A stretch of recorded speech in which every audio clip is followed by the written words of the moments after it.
Always, never. That's always been the game. Like I didn't want you to lose your editor their job live on the podcast. here. Alrighty. Always. You never. Are you in? Do you need to sit there? I will not be in today.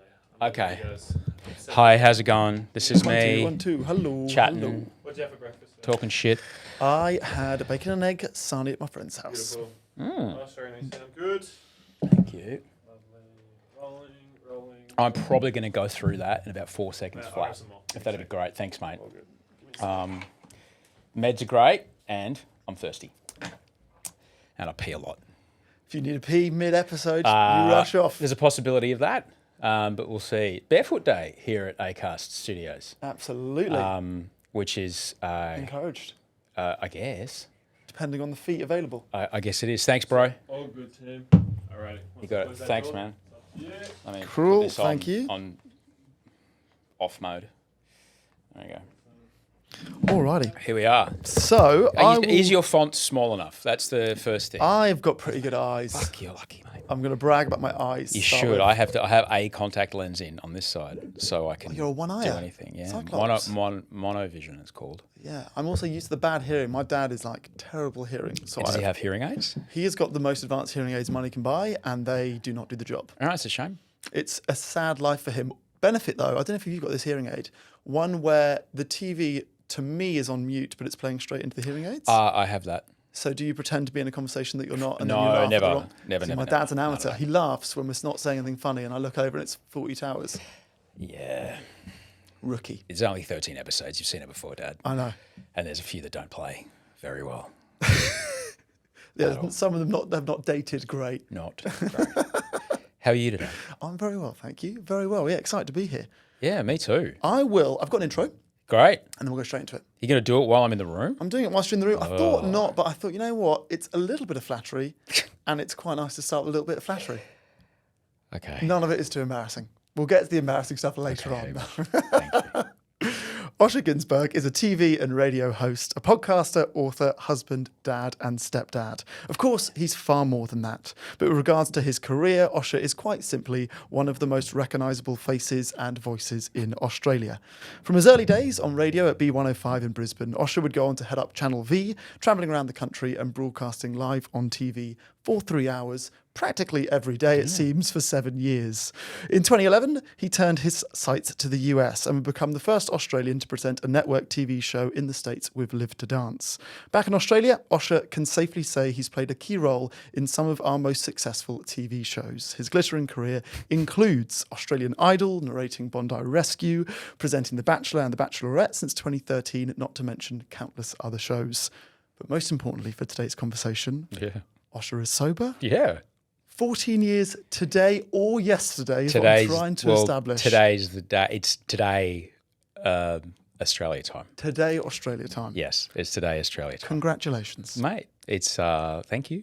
It's just, I'd love to have. I think that it's great news and terrible news in that it's a day at a time,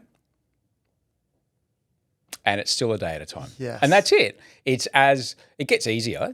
It was told to me early on by the first person in the industry that I disclosed to. They told me, look, it gets easier. It gets easier. And it does. But yeah, it's today. It's like anything. It's Wayne coined from the Flaming Lips. He has a couple of brilliant lines that I really adore. And one of them is simply, all we have is now. And that's truly it. And if you're aware that now is at the same time beautiful or terrible, but also it won't last, then it can help you get through those moments. Early on, it was fucking. Sometimes it was, 3 hours at a time, an hour at a time, 5 minutes at a time. It's not like that too much these days, but it would be inauthentic for me to tell you that those bits of my brain don't try to take the wheel or the handlebars, as it were, because I rode the motorbike today. Every now and Today, again. like a soberversary is a bit of an odd day because you are very aware of it. I imagine Audrey knows it's today, but no one else really knows. Do you celebrate it? It's a day like any other. it's a day to, like, I'm really grateful to be here with you today as a way to talk about it. It's a day that because it's just part of my life that I don't do that anymore. But it is a day when I do quite profoundly reflect upon how different my life is now and what my life has become and how I can do my best to give the gift that was given to me to other people. And that's why I started the podcast. Like 2013, I started it every week, just because I wasn't hearing the kind of conversations that I had needed to hear when I was still drinking. I hadn't heard the solution-focused kind of conversations around sobriety that I ended up hearing once I started getting involved in step programs. And I really could have used hearing that because I didn't know what sober looked like, and I didn't know what problem solving looked like. I didn't know what being in a room full of people looked like. I didn't know what dating looked like. I didn't know what work looked like. I didn't know what any of that looked like without drinking. And it wasn't until I started hearing other people share and tell stories and teach me things that I was like, oh, wow, there's a whole bunch of things, amazing ways of life and things that can happen. More people need to know about this. And so it's a day where I do reflect on that. I mean, I was texting a bloke last night who was asking me, how do you get a sponsor?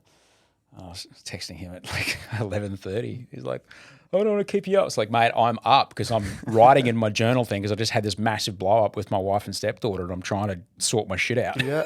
So it's same thing, man. It's like life on life's terms is still, it's still there. It's, Susan David, the great psychologist Susan David says, you can't, uncomfortable feelings are the price of admission to a meaningful life. And it's not, smoothies and balcony sex and strawberries dipped in chocolate every day. That happens, but the converse of that also happens, and that's what life is. And we're sold this idea that a life free of discomfort or pain or frustration is what we want, when actually the true joy of life comes out of having the skills and having the resilience to be with that pain and frustration and, disappointment, because it's in those moments that we grow and we discover new parts of ourselves. So it's only been 14 years. So I stopped drinking at 36. And considering I had been pretty much blackout drinking since I was about 14, I literally had the emotional intelligence of a 14-year-old as a 36-year-old man. And so I'm really not that. I wasn't even that. I was a very odd kid. So I'm still trying to figure it out. And I think a lot of that is having compassion for yourself and trying to figure it out and trying to, understand that it's not always going to be this way. Again, you made that mistake. It's okay. What are you going to do about it? And then try to do a different thing next time. But that's a long answer. I tend to give long answers to short questions. That's all right. I'm sorry. Soberversary is not really about gift giving, but it would be remiss of me to see you on Today of All Days and not offer you something. Oh, mate, you don't have to give me anything. There is something. It's little. It's a very very sweet. Sober gift. You don't have to open it in front of me if you don't want to. It's merch. A little bit. He's good. He is good. Not all merch, though. Yeah, you've given me some branding, and there's a book here. Yes. My co-host, Victoria Vanstone, just had a book. Yeah. There is the book. She signed it for you. I actually have this book. You already have it? I do have this book. You need to find someone else called Osher to give a signed copy to them. Someone, yeah. I've got, look at this. There's a, good. I love a new gardening shirt. And some offence taken. A mocktail tea. Yes. Tell me, right, it's just hot water. We've got a range of teas. Look at you. Is there a more sober gift get than in. The social network for sober people. Yes. Look at you monetizing. Look at you monetizing sobriety. Holy moly! We give away the tea. I appreciate that. Thank you. You could have just called it tea. I'm not really a mocktail guy. Yeah. You know, if I go out, I'm like, really, I'm going to pay $22 for some juice. Fuck Yes. off. I can get a $20 juice in Bondi. You know, give me some soda water, thanks, mate. That's very sweet of you. Thank you. Not at all.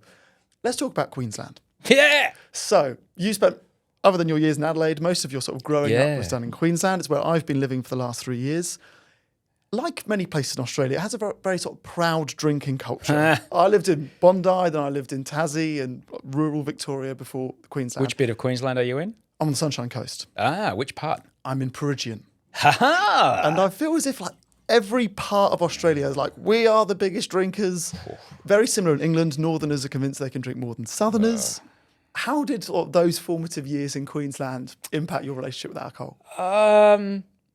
Well, I'm not saying anything that's out of, you know, I'm 2 weeks, it might be my 14th sober birthday today, but in 2 weeks I'll be 50. I know. All right, so just count back 40 years and you're talking about early 80s Queensland and everything revolves around beer. I drove past the 4X brewery, the train went past it, the bus went past it, the car went past it every day on the way to school. And the beer ads were everywhere. And the beer ads sold a story that as soon as you crack a can, Alan Border and Jeff Thompson are going to pop out from behind a palm tree. And now suddenly you're on a beach in the Sundays on a fishing trip and there's girls in bikinis that show up. Can't tell you how many cans I opened. Not once. Never once did Tomo or AB show up or a girl in a bikini. However, AB did used to go to the grocery store that I delivered groceries for when I was about 19. And I think I caught him on a rough day. Yeah, he didn't want to chat that day. So I don't know. I think the ads were lying, but I didn't know that. It was ingrained into me that this is it. And the vibe, I mean, I guess as well, you know, my just the culture around us, everybody drank. Like everybody drank all the time. Adults drank, everybody. There was nobody, I didn't know anybody that didn't drink. And it was this thing as young men in Queensland and the school that I went to, I guess it was an all-boys school, that just the goal, the achievement of scoring booze from someone was a big fucking deal. And like, I understand that is the same way for many teenagers, right? But for me, the first time it really hit, I think I was mowing the lawn on a stinking hot kind of Queensland day, and I think my neighbour or someone or my mum, I can't remember who, gave me a beer, and I was really thirsty, and nothing had ever quenched my thirst. Like I was like, oh my God, that's amazing. But on top of that, all the kind of anxiety and fear and shame and all the stuff that I've been seeing psychiatrists since I was about 5, all that just kind of vanished. I was like, oh shit, this is like, so back in the day there was a kid's, I think you'd call it a graphic novel called Asterix. It was French. I know. Really racist. I went to French school. Right. And basically Asterix in every episode or every book would drink this potion and become a superhuman and then win the battle or win the fight. And it was literally like, I have discovered the magic elixir. I've discovered this thing that will make all of the weird, sad, shame, anger, pain, feelings go away.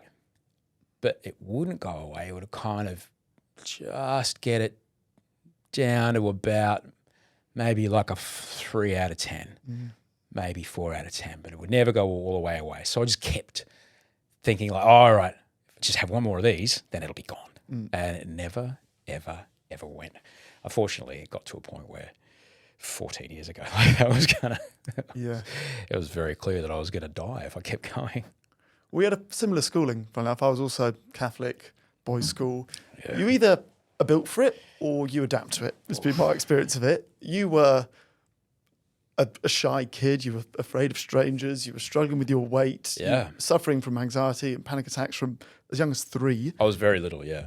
So what was school like for that kid?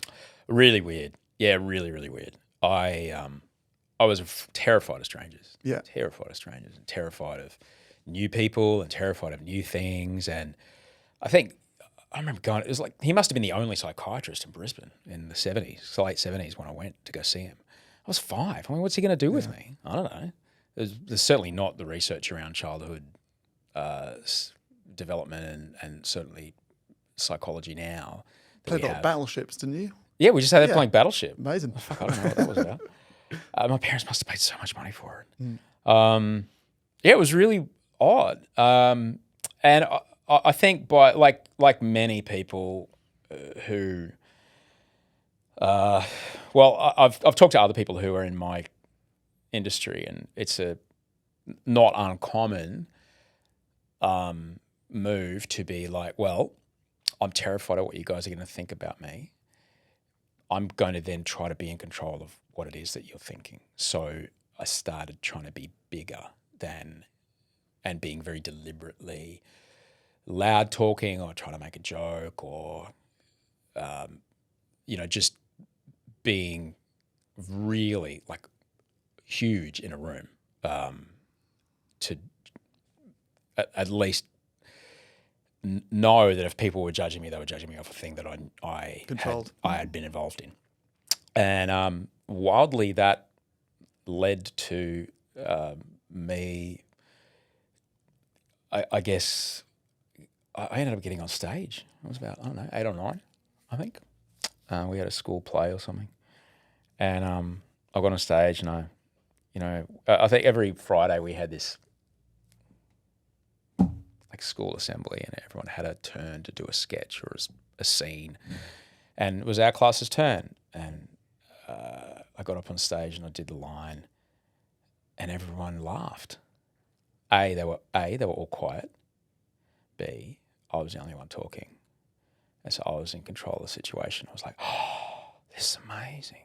Oh, this is good. I like this. I know it. And then my coping mechanism became my career. I now have a very different relationship to my career, but for a long time, right into like big TV stuff here in Australia, that was just absolute serenity, is to be on live national primetime television with millions of people. I was grateful that you mentioned the CBS show earlier.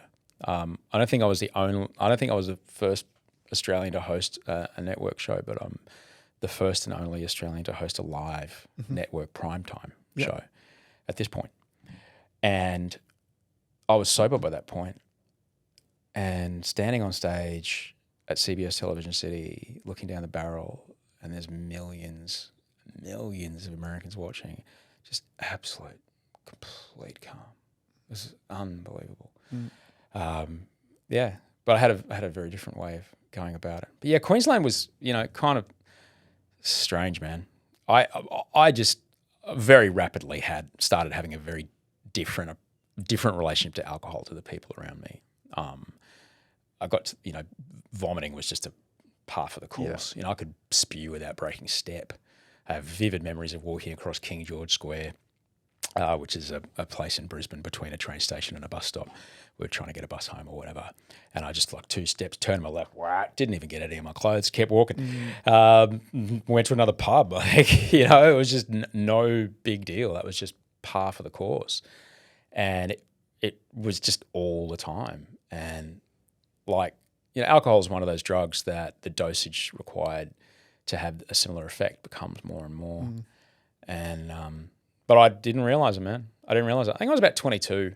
I started to get really loose, and it just became awful.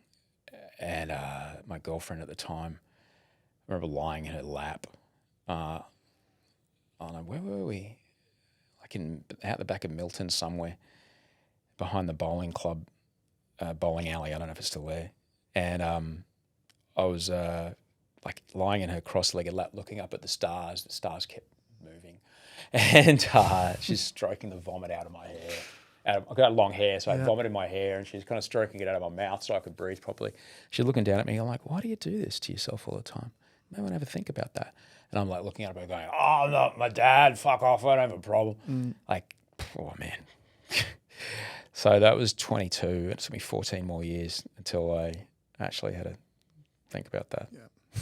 One of the things I've found out doing this podcast is that anyone that sort of eventually develops an unhealthy relationship with alcohol, somewhere under the surface, if you look close enough, there's some trauma. And for you, there's plenty of different events that seem to have been significant. Both your parents being medical practitioners and regularly pulling over at road accidents. Oh, yeah. Meant that you saw death when you were crazy young. Yeah. And then I know that you were in New York September 11th, a day that, you'd end up sort of drinking and being diagnosed with PTSD as a result of that. Yeah. Do you see those traumatic events, amongst others, as sort of being the dominoes that fell that led to this relationship? Oh, yeah. Look, alcohol, I remember I heard somewhere going, oh, look, we're the elite of the mentally ill. Right. Yes, we're the elite of something. But look, I've since a few diagnoses later, I'm not elite anymore. I've got a few other things going on. Alcohol is a widely available, socially acceptable, self-administered depressant. It's a drug. It's a molecule. It's a drug that people are in control of the dosage they take. It's completely illegal over the age of 18. They're in control of the dosage they take.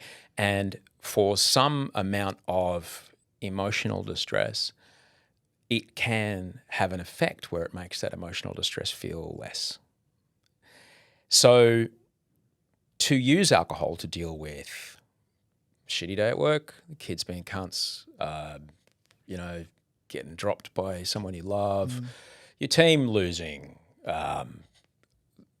that can relieve that emotional distress for maybe a few hours if you're lucky. What happens though is that because of what the drug does to our brain and the way it affects our memories, not only do we not learn anything and have that emotional impact change the way we then go about things next time, so we don't learn anything from it, it doesn't make the problem. There's no solutions. You're basically just checking out of the moment for a sec, but all the problems and things have just kept going until you're now back in it. Unfortunately, now you're hungover and you're cantankerous, and you know what's a good idea for those things? A drink. So, look, I understand why people use alcohol as a way to bolster their ability to cope with things that are difficult. There's way better ways to deal with things that are uncomfortable, and way better ways to deal with things that are difficult, way better ways to deal with mental illness. Some of those things are zero cost. Some of those things, molecules that will change the way you feel, are all in your body. If you have a different brain, or there's a diagnosis that has been given to you, you can find that there are billions of dollars of research and development that pharmaceutical companies have put in to create different molecules that can actually make things a whole lot better, and in conjunction with some other work around talk therapy and things like that, can have an actual lasting impact and make things better on a permanent basis, not just a couple of hours. So look, I understand why people use alcohol. I don't think we know enough about how actually not great it is. Like it's not what, like as the old line says, like alcohol is not my problem, alcohol's my solution. Exactly. All right. It's not a permanent solution. It's not even a temporary solution. It's literally just changing a channel for a little while. But unfortunately, by the time you change it back, you're at the part of the movie where everything's on fire. All right. And there's nothing you can do about it. Like, you could have intervened, but no, you were out for a couple of hours and now you're back and now it's awful. There's absolutely no problem that anyone has ever had that has gotten less terrible by drinking. Yeah. Drinking at a problem that is bothering you will only make the problem worse. There's nothing that is fucked up that's going to get less fucked up if you start drinking when things get fucked up. All right. The only thing that's going to happen is you're going to get fucked up. All right.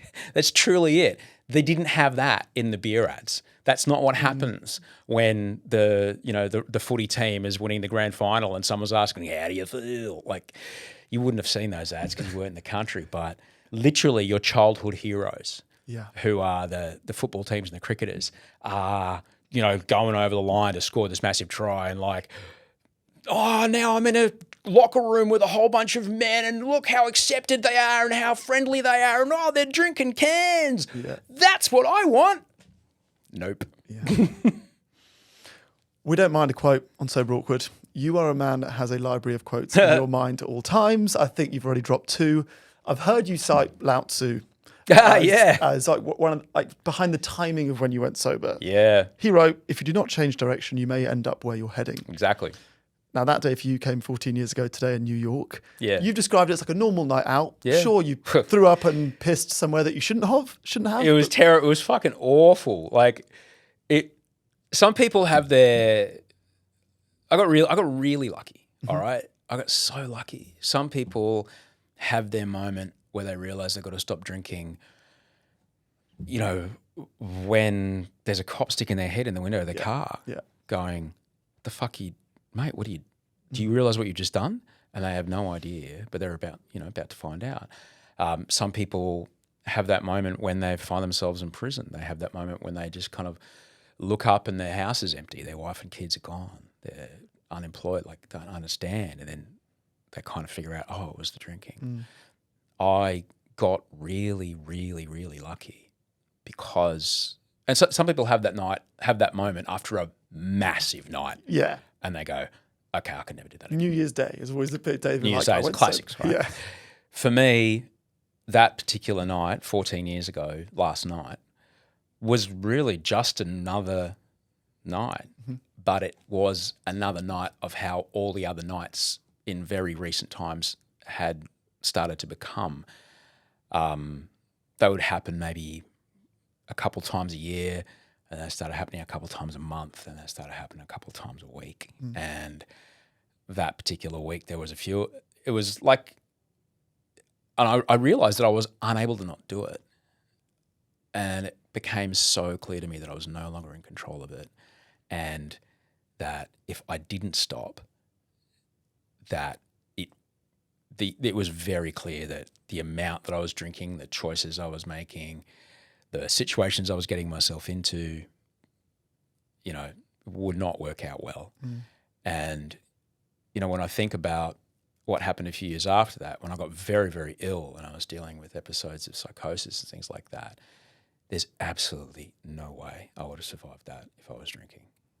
Not a fucking hint. No way. I would have just got the fuckets. And it would have been all over. So I'm really, really lucky. I'm really lucky that I could see, and I just had this moment of, look, it's what they say. It's the moment of clarity. It's the moment where you go, oh shit, I can't actually stop this. I'm gonna have to just not do it again. But because my ego is what it is, and because I am who I am, I couldn't accept that I couldn't control this. So I tricked myself by saying, and I wrote down in my little book, oh, until I can have a healthy relationship with alcohol, I'm just not going to drink for a while. Yeah. I'm not stopping drinking. Yeah. I'm just going to wait until I feel I can have a healthy relationship with alcohol. And that's what kind of got me through the first couple of weeks. But I was about 6 weeks in when I realized, oh, I could never do this. I could never do that again. Because like many people, I'd tried a few times to get there. I'd get a couple of days or a couple of weeks up by myself. But then something had happened and it was like nothing had changed. And I'd be 10 beers deep by 8 p.m. And yeah, that had happened. I reckon I tried to stop maybe 4 or 5 times, and I just couldn't do it. I could not do it. And it was pretty rapid. It was pretty rapid. But there was painkillers involved as well. So it was a whole heady combination of everything. I was abusing Vicodin, and I'd had a round the dance floor with Percocet a couple of years beforehand. Sure. So it was booze, it was Valiums, it was like I would have like very quickly, you know, that's really unfortunate. You know, there was benzos around, and I was terrible around those things. And,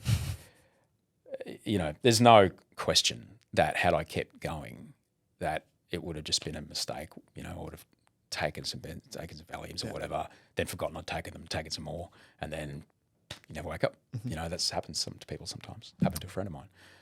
So something like that was going to happen. Yeah. And I had that moment of going, oh shit, I'm there. It was weird understanding that I couldn't drink again. It was weird finding that. And, it's like most things, you're only ever going to change when the pain of staying the same becomes greater than the fear of changing. And I'd heard that before, but I didn't believe it until it was real for me. And I was fucking terrified. Like, what do I do with life without alcohol? How do I do this? But I could absolutely see that if I did not stop, that everything would end. Many things ended. My marriage, my career, and a few other things. Sure. First marriage.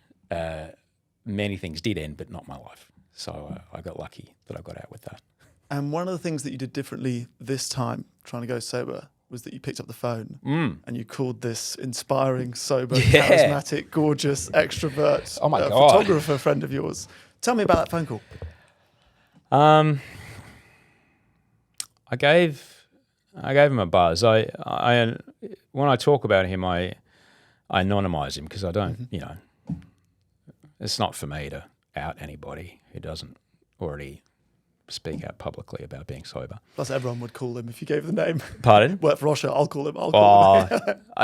He's very, very successful and a lovely, gorgeous man.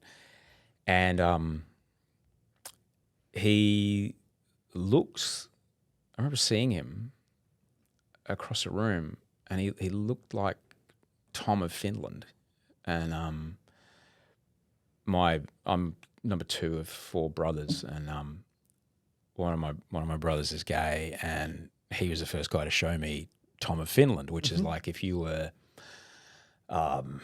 doodling in your notebook at school, like the perfect wave or whatever, you draw this massive fucking wave, palm tree and whatever. Like, this is the dream thing.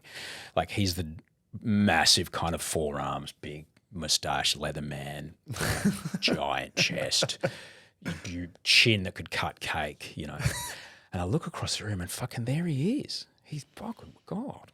Like, your forearms are as big as my legs.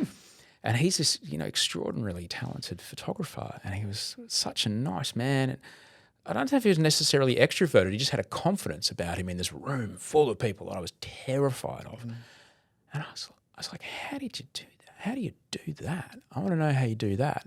So I was texting this bloke last night when he's asking me, how do you find a sponsor? Which in some ways of getting sober, a sponsor is a part of that. There are other ways to get sober. That's the way that I have chosen. And I said, what was said to me, it was like, just find someone who's got what you want and ask them how they got it, and then just do what they tell you and understand that until this point, your ideas have got you what you now got. Maybe their ideas might be better. Just put your ideas aside for a little while and just do what they tell you. And it's great relief because you don't have to do the thinking. Just let them do the thinking, and they'll be grateful to do it. And I just asked him, I said, how do you do that? How do you do that?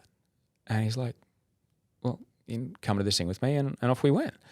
And it was interesting because I was a very long way from Queensland. I was very lucky that I'd gotten away. I was in Los Angeles, and it wasn't. It was interesting because the first couple of meetings I went to, they were all gay meetings with this wonderful human being. And I'd sit there listening to the stories, and I'd hear some kid from, I don't know, Wichita, 23 years old, talking about how he felt in a room full of people, and then how he felt in a room full of people when he was drinking. And I was like, oh, hang on, I'm not special. Oh, because I wanted to be. Yeah. And I was like, all right. But what that told me was like, oh, so what I'm experiencing is a common thing, and there's enough people that have managed to figure this out and live a great life without this, prove that this particular way of getting and staying sober works. So I'll stick with it, and that was really, really useful. He's a magical man, and we've caught up a few times. I think he lives in Texas now, so I don't get over to Texas much. But yeah, he's a magical bloke, and I was really, really lucky to have that. And I think it's important. You just look around to find the person that it's whatever, it's what they tell.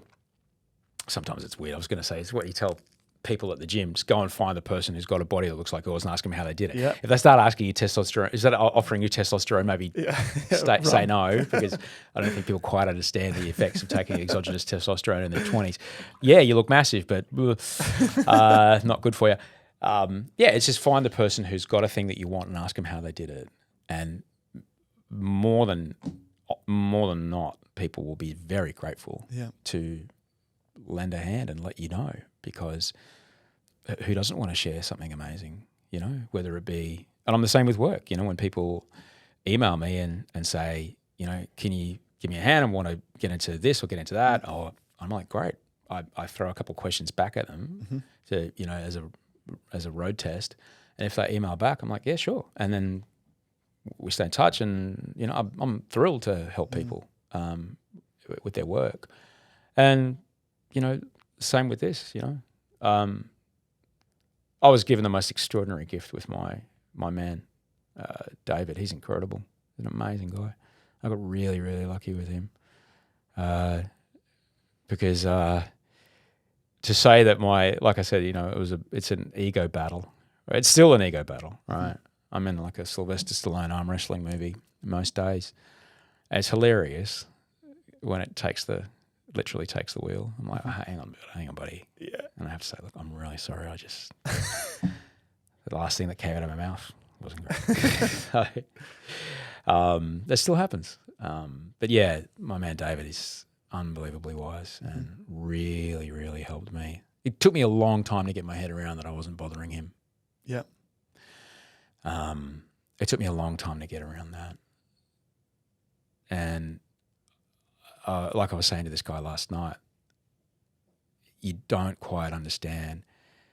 And it's the thing that David used to always say to me, he still says to me, it's like, you don't get it, man. If I'm on the phone to you for 5 minutes, that's 5 minutes not with my shit.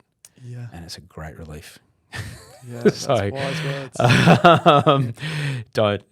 He did tell me one day, he said, look, if you're calling me too much, I will pump the brakes, but I'll let you know. Amazing. And I trusted him. He never told me to not call. What struck me about your story was how unfair it seemed, in that, you're struggling with your mental health. You're like, I should get into exercise. And you start running and you start doing yoga. Then you're like, I will look at my diet, and you become vegan. And then you got really good at Scrabble. Most people go sober, then get into Scrabble. You're into Scrabble when you were still drinking. I was still drinking, yeah. And then you went sober. And on paper, I'm like, cool. Then all of the mental health issues should go away because you're doing exercise and diet and sobriety.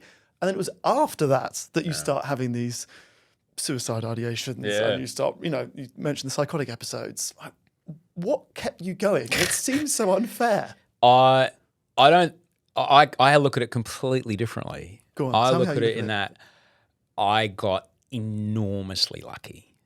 Unbelievably lucky in that the skills that I had learned to get through the challenge that I was facing, once I got through that challenge or adapted to it, having those skills on hand when the next thing showed up was the thing that saved me. So when I got diagnosed with PTSD, I got taught cognitive behavioral therapy, which was really, really useful. So the idea that just because I'm feeling it doesn't make it real, that's a hard thing to come to at the same time as getting sober. All right? That's very difficult. But I had gone through that battle with my identity and my relationship to the world earlier because I had to. So I just couldn't work. I couldn't speak to people. I couldn't look people in the eye. So by the time I got sober, I'd already had that thing. Like, oh, it's that thing. That's what a character defect. Yeah, okay. Yeah, I get that. Okay. All right, cool. So then having that and having the knowledge to being taught to, before you pick up a drink, pick up the phone. It's okay to check with another person and, just run a reality check on whatever's going on and try to, the lessons of certainly working with a sponsor and working with other people who are sober, it's useful to sometimes think about a situation with someone else's brain, all right? And trusting that person has your best intentions at heart. And even if what they tell you feels uncomfortable and not what you would do, you kind of know that what I want to do is what I always used to do, and what I always used to do never ended well. I'm just going to try what this person tells me. And it works out differently. Might be better, it might not, but at least it's different. So that really helped when I started to get quite ill and my relationship with reality started to kind of shift. I had learned to meditate as a part of getting sober. And so both of those things, by the time I got really sick, it was in meditation that I realized I was having distorted thinking, that I was having these really intense, different versions of reality that everyone else is experiencing. Because I have, some people have had issue when I've spoken about this on stage. My man, when I called him on the day that everything fell to bits, he said, "You're lucky, pal. Crazy people don't know they're crazy." And why would they? Yeah. Why, if you've never had cause to question your own thoughts or question your own reality, why would you believe that this is any different? Of course, everyone else is fucking horrible, and of course, everyone in the office is after you. All right, everyone else is fucked. Yeah. I'm fine. Yeah, it's all you. Yeah. And that is super real. I was really lucky that I had learned that's not always the case. It's important to check. And if someone else tells you something differently and then another person tells you the same thing, that it's okay for you to then trust them on how to handle a situation, because in the past, I have tried my own way and it's never worked out well. I've looked for a new job. When that came around, I just started calling people, and my brain was just doing all kinds of wild shit. And I knew to call people. Because I've been taught, before you pick up a drink, pick up a phone. And I would just call people. And that really, really helped. And I knew that my brain wasn't big enough to think my way out of it. And I help seeking behavior and psychologists and all that kind of stuff. I had learned all that actually works. And I was very, very lucky to know that when I got very, very sick. And so then, even then, going through all the, quite recently, I've gone through a whole bunch of shit with, I had to get a hip replacement in the end, and it didn't go very well. Through nobody, it just happens. Sometimes surgeries, low risk, not no risk. Yeah, sure. There's 2% risk, not 0% risk. 2% is what I got. I got real lucky. And I had about 18 months of chronic and persistent pain. It was really bad. But because I'm a fucking idiot, I told the doctors, "Look, I've abused opioids and benzodiazepines in the past." They go, "Okay," and they tick a box. And I'm like, "Oh, right." Okay. But I know that. Yeah. And so I did the whole thing on Panadol. I did the whole thing on paracetamol and, some other anti-inflammatories. But I work with a pain psychologist. And so the exposure therapy that I had to do to get through the OCD, psychosis and all that kind of stuff, it was fucking bad. Exposure therapy is fucking hard, but it works. So the exposure therapy, learning that and knowing that it works, even though it's really uncomfortable and very, very difficult, it works. Knowing that when it came time to work with a pain psychologist, I was like, "Oh, I know what this is." Yep. Okay, great. So I kind of shuddered to stop now and think about, I really hope I don't have to use all this stuff for the next thing, but I might. You're equipped. I It might. comes along. And so I'm really grateful for that I have these extraordinary tools that showed up every time that help me with the next thing and the next thing. It's interesting though, alcohol's an avoidant behavior, right? And at one point I was like, it wasn't just booze, it was like internet porn and gambling and Yes. shopping. And Yeah, yeah. that was just a Tuesday, like astounding amounts of everything I could do to not feel what I was trying to, feel. And when I think about it now, it's like, could have just taken a couple of breaths and thought about it and it would have been all right. But I had such an averse relationship to even considering these thoughts that I was doing so much. It was so much work to try to keep these thoughts away. That, it's important to keep a handle on that because it does find its way around. I know to not drink, all right? Yet gambling apps on your phone show up. Are they okay? And you're like, oh yeah? I'm sitting on the shitter betting on ping pong tournaments in Singapore going, what the fuck? Oh, I'm doing that thing. All right, I'm out. Yeah. Or whatever. It's important to notice that it can show up. It can show up and just try to understand that, it's that great line from the Frank Herbert book, Dune, fear is the mind killer. The fear will pass through me and I'll turn around and only I will remain. Like that's truly the only way to get through the thing, whatever it is. Just be with it. Take a couple breaths. My uncle, who's passed away now, used to always tell me, you only have to be brave for one breath. All right? So say you got to break up with someone. It's hard, real hard. You only really need one breath. Get it to enough words that you can say one breath. You go, Hamish, it's just not what it used to be. I'm going to move out. I'll have my things gone by Saturday. That's it, one breath. And then you deal with everything. Yeah. All right? But you only have to be brave for that one breath. Yeah, Same I like like if it. you're firing someone or whatever. It's really only one breath.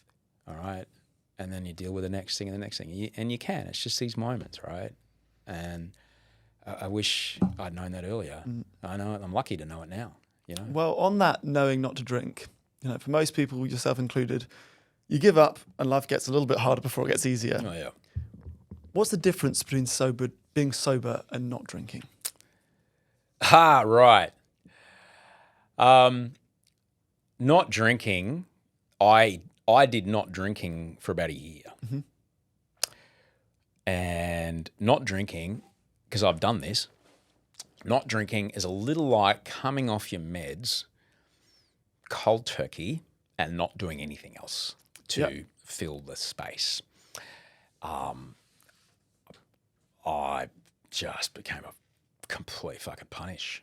Like just all the things that I'd been suppressing, all the things that I'd been drinking to keep down, like a garden hose with your thumb on the end, just burst forth. And I had no idea how to handle any of it. No idea. No ability to cope, no ability to deal with frustration or intolerance. My window of tolerance was barely open. It was awful to be around. Of course my first marriage ended. Of course it did. Being sober is taking responsibility for the dysregulation in your reward system, understanding the triggers and the cycles that can happen, knowing ways out, knowing how to manage it, having strategies to deal with things, and being willing to be with when things are not amazing, because that is what life is, all right? On the whole, it's more amazing than it isn't, all right? But there is something wonderful in every less amazing moment if you look for it. We can train our brains to look at the world through more of a lens of, I don't like the word positivity, more of a lens of possibility, all right? That is something I actively do. And that, that's kind of it. That's the difference is taking responsibility for the kind of systems that your behaviors have created in your head, understanding that it's going to take quite a while to rewire things. You're going to be okay. It's going to be all right. But you just need a few more skills and tools that other people learn when they're 3. Okay, yeah. All right? And, my stepdaughter, she's amazing. She's 20. She's like decades more emotionally mature than I am, right? This blow up last night, man, the way she spoke was like, fuck, I did not know how to have that kind of space in a disagreement when I was your age. Yeah. I did not know that. And I caused too much pain for too many people. I'm so amazed at her. She's an amazing human being. And because guess what? Arguments still happen, even in happy relationships. All right, people still get frustrated with each other. People still disagree. It's okay. Like it's what happens. And so being sober is like understanding that your reward system's dysregulated. You're gonna have to put a little extra effort in to make sure things like dopamine and serotonin are all there in good spots. You have a generally history of avoiding things that are difficult, and that avoidance can turn into problems. And so it's just asking someone to, being sober is like a state of learning, a state of humility, a state of understanding that I don't have all the answers, and I'm trying to do my best today with what I've got, and I'm trying to help other people with what I've learned so far, because even though I haven't got everything I need, I've got more than other people who are just starting, and that's very helpful to them. And I guess it's 3 different answers to the one question. I would say, being sober and not drinking. Being sober is having humility and self-awareness and understanding that your life can be bigger than you could possibly have ever dreamed, and anything that's worth it takes work, and that's it. I remember being at in a particular gathering of a fellowship of men and women, and I talked about my day. I was living in a friend's spare room. I just got divorced, and this guy just came up to me and says, "Mate, you're going to be all right. All right. I was where you were 3-4 years ago." And he was a writer, a feature film writer. And he's like, I was like, "Well, what happened?" He goes, "He's married. He had 2 kids. He had working again. He's just bought a house. He may as well have been telling me the story of Hansel and Gretel." I'm like, "You're fucking joking me, mate." But I had to believe that he was telling me the truth, and that just because I couldn't imagine it doesn't mean it couldn't happen. And he was right, because I just did not have that perspective. I did not have the ability to see. And that's what not drinking is. Not drinking is not having the lens of possibility. It's just, I don't know how anyone with the kind of dysregulation of a reward system and sort of emotional control that I had when I'd stopped drinking, I don't know how you could do it. I don't know how you could do it. I see our youngest, he's 4.5. Man, that guy can self-regulate already. It's fucking amazing. I've taught him since he was as young as he could be. Yeah. But it's extraordinary watching him be in awareness and name his emotions and be able to calm himself down. And I don't know any of that shit. And that's amazing. I hope I'm of the, kind of last generation that goes through that. But I did read a thing yesterday saying that there's more people in Australia doing meth than ever before, and less people in Australia drinking than ever before. Yeah. Which makes sense. Booze is expensive. But fuck me, man, that one's bad. Yeah. That is meth. That is a whole. That will change your brain for life. And I know a couple of people that have come off it. It takes work, but it can be done, and their life's amazing now. But like when I think about what I did to my brain, which was already on the pathway to what it became, but the petrol that I put on the fire with the amount of, chemicals and drugs and things that I threw in there as well. Going through my days, none of it was worth it. None of it was worth it. But look, I'm on the dance floor and the song, you're too young for this. There was a fucking song. Ease are good. Ease is Ebenezer good? Like, that was a fucking song. Yeah. It was a massive hit. You know, it's I don't. You can't. At the time, you know, I just did not at all appreciate the long-term effects of, and I couldn't possibly fathom the long-term effects of those sorts of things. But they're real and they're there. Some people have hundreds of nights and they'll be fine. And then there's people like me who did not and cannot. As a dad and stepdad, obviously Wolfie's only 4, Georgia's 20.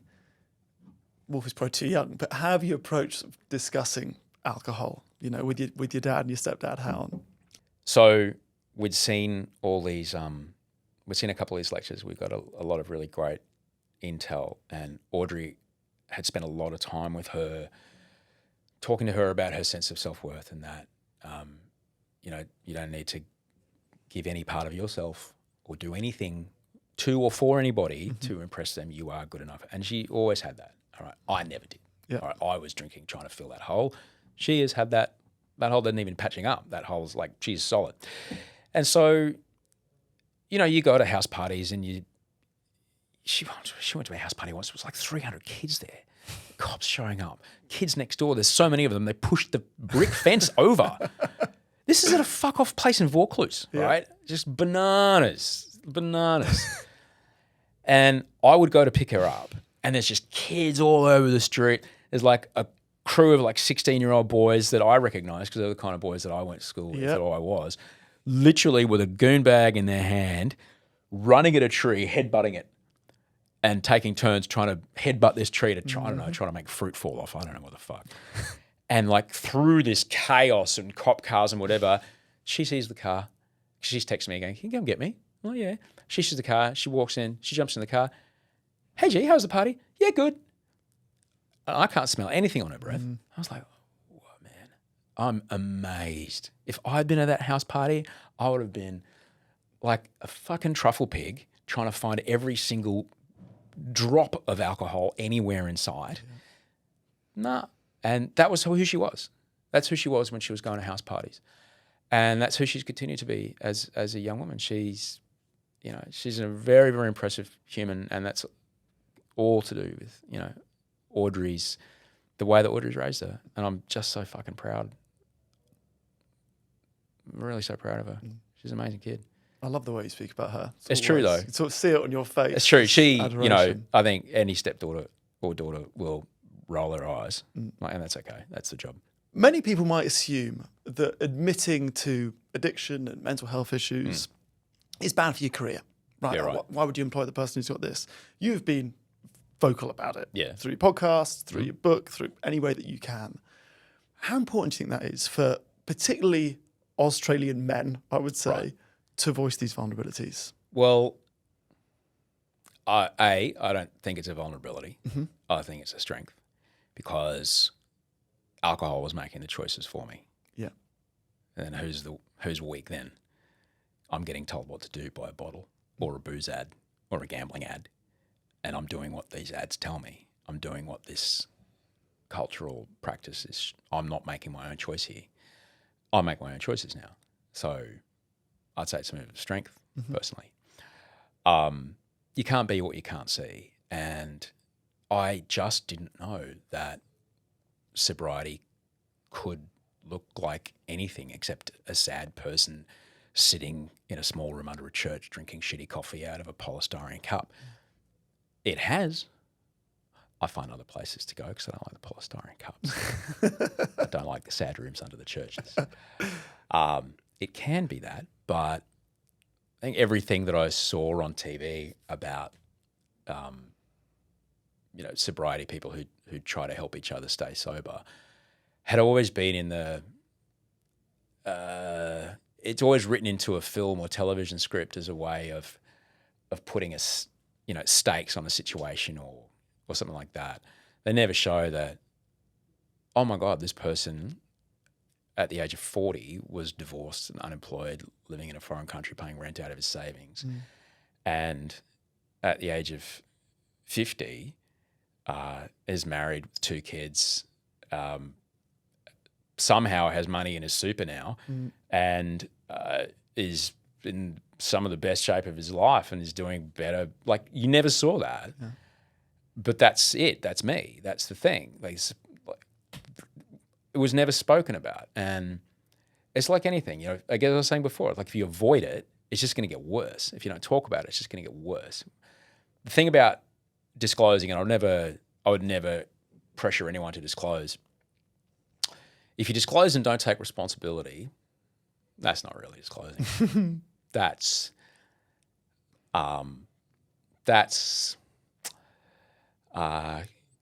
you can't be mad at me because I've got this thing. Right. Like, no, that's not a great move. That's not a great move. You got to take responsibility for it. And whenever I've disclosed, or early on when I was disclosing, in the same breath I would say this is what I'm doing about it. And this is what I do to make sure that I can still deliver the thing that I'm here to deliver, which whether that be my end of a relationship or my part of a contract or whatever. And that's a power move. It always has been. But I don't think we really talk about it like that. If you had a colleague that was type 1 diabetic and they come back from lunch with a dozen Krispy Kremes and they just start shoving them in their face, you'd be like, Stacey, that's not good for you. Nah, I don't have a problem. It's like, no, man, I'm really uncomfortable watching you do that to yourself. All right, that's fine. I've got insulin. Yeah, I don't know if that's a good idea. Like, you got to take responsibility for it, and it feels amazing because like most of my life I had not taken responsibility for things, and like it's hard to understand that people in a room are shitty with you because something you've done, and that happened last night. Nobody likes it. But it's an opportunity to go, okay, so how can I not do that again? How can I get a little better at trying to do tomorrow than I did today? And understanding that, like, all I've got is this moment to try to do better than whatever I just did, and trying as hard as I can to learn from those moments to try to do a little better than I just did. I just wish more people knew that we come out, most of us, even those of us who've got brains that might need a little help from a doctor or a psych, or, like me, a few pharmaceuticals, most of us come out with all the coping mechanisms we need, all right? But we're not taught enough about that. We don't know enough about that. I kind of really only saw exercise as something that an angry man with a beard and a whistle was forcing me to do. Right. Exercise were the things that boys who wanted to be good at footy did. Yeah. Exercise was the thing that, people who wanted to be skinny did. If you did exercise, it's because you felt terrible about your fat body. So I didn't want to do it. We never, because we get sold this idea that exercise is for an aesthetic result or an athletic result, which it can be. We never get fucking taught. We never get taught that exercise and working out for a cognitive result is just as fucking valuable, all right? And that there are neurotransmitters in your body that can be released that will allow you to shift mood states throughout your day as effectively as antidepressants.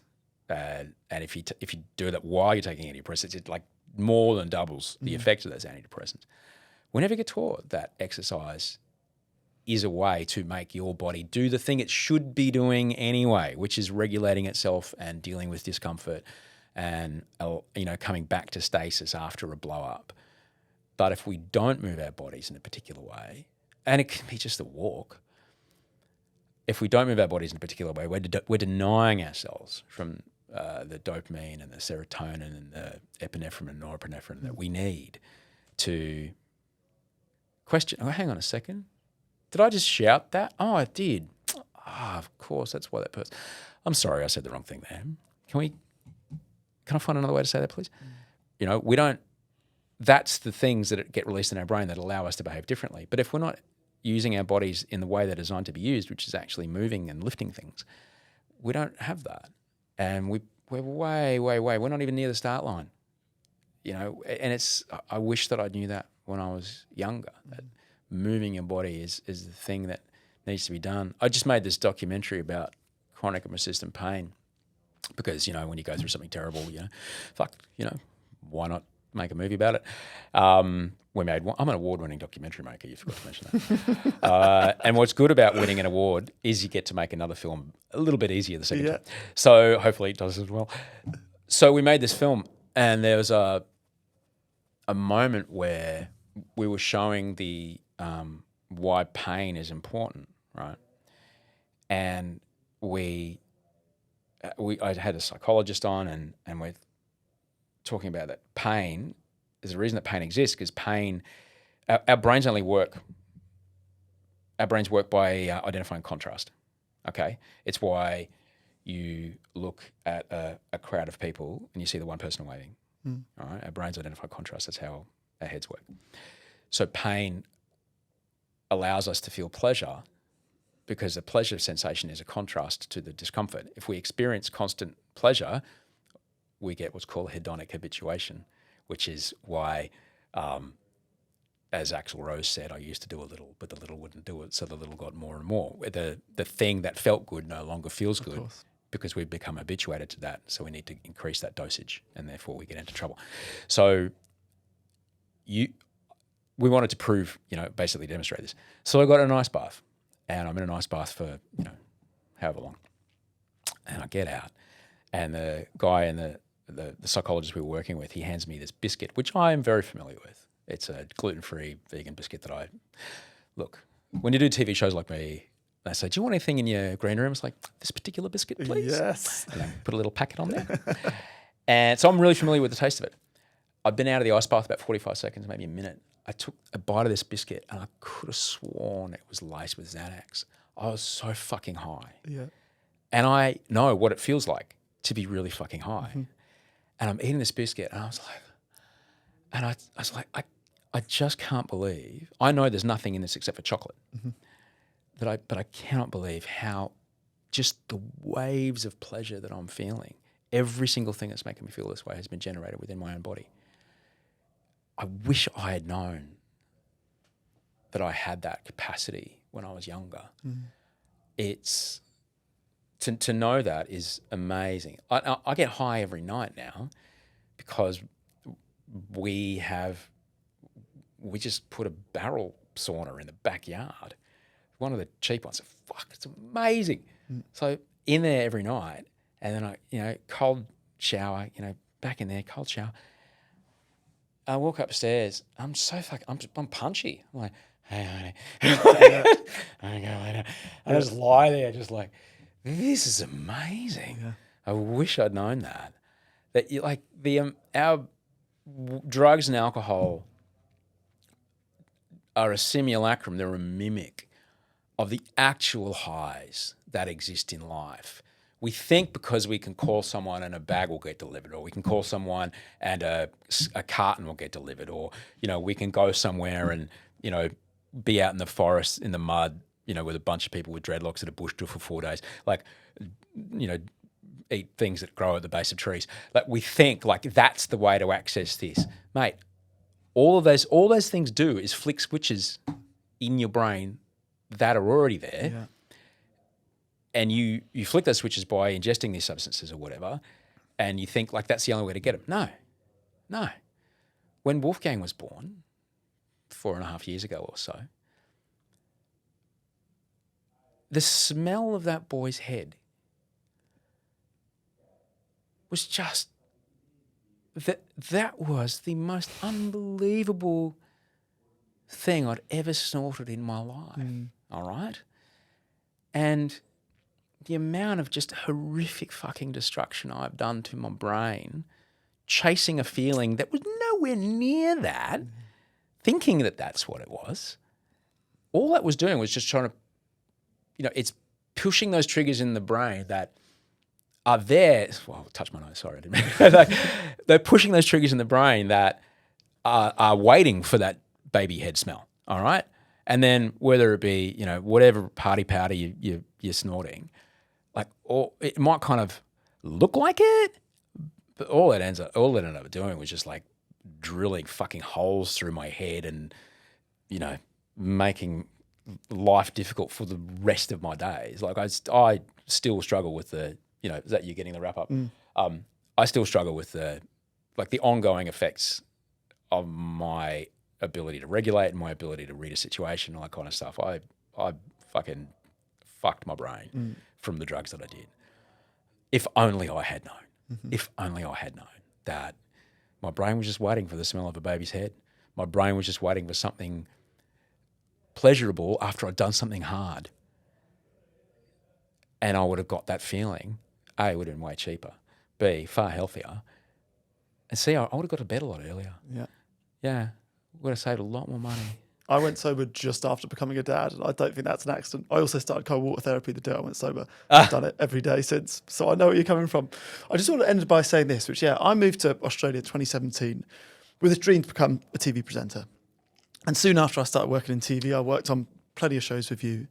And really? You worked with me? Yeah. Where did we work? I did a few batches. I did Masked Singer. What was your role? I was a runner. So you were. If you don't know what a runner is, you're listening to this. The runner's job is I brought everyone coffee. I would do vegan food runs for you. You did. I would make sure all of the things that you don't see on camera are done. That's were you the with runners. us at Carriage Works? Yep. Right. Carriage Works, I did. Yeah, I was on. You were with us at the one after that at Disney? No. Oh, right. No. That was the one where, like, Carriage Works, I was in a bit of pain, but the one after at Disney, I was it? fucking bad. Yeah. That was, I can't believe I did that. Really? I can't believe I did that. Yeah. But, you know, my job, obviously, when I come to a set, slightly differently to everyone else because of what I want to do, I'm really studying the presenter to see what I can learn. What are they doing that I could do better? You know, what can I pick from their trophy of skills? And from you, you know, what first came to me was, okay, he can deliver a line. He's likeable on camera. He's got a great sense of timing. He's got a great sense of humour. But what really stood out for me was that despite me being a runner and being the guy that brought you food, you treated me with such respect. There was never a sense of hierarchy. There was never a sense of judgment. And I think the big lesson that I've learned from you is the way that I now judge a presenter is I judge them based on how they treat the runner. And I want to thank you for teaching me that lesson. Mate, you're welcome. Like, honestly, I am that way because I was not always that way. And I am, how shall I put this? It is known as a living amends to all the people that I couldn't go and find and, you know, talk through things with.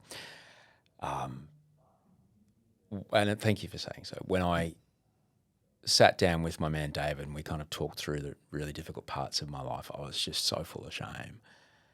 And which is a really important part of a particular way of getting sober is you get a chance to take it all out and put it on a table and have someone else look at it. And they go, it's okay, man, you don't have to hold it by yourself now. I can hold this with you. And he just turned to me and he said, like, I've got good news for you. You get to live the rest of your life not being that guy anymore. And I'm every day that I am lucky enough to get paid by someone to do a thing I love to do, or I don't love to do any day, I'm so freaking grateful, man. I'm so grateful. And it's, you know, it's in those moments. And, you know, I guess one great lesson from that I've always understood is that everyone that you work with is everyone you'll always work with. Yeah.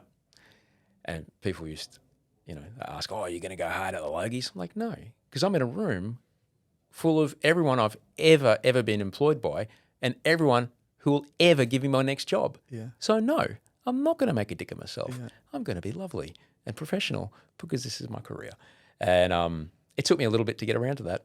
But I'm glad you know, thank you for bringing me the food. And yeah, it was a Carriage Works one was weird. I do remember you now. We were all in masks. Yeah. And so there's quite a few people I work with. You just know this part of their face. Yeah, there's people I work with now, and we're speaking to each other. I'm like, I didn't see your teeth for 2 years, and so my reference point is only their eyes, and so I don't really. Yeah. Well, thank you. It's great. And thank you for being on Sober Awkward. And thank you for spending an hour of your soberversary with me. I feel very touched. I couldn't think of anything better. Thank you for having me. Thank you for my merch.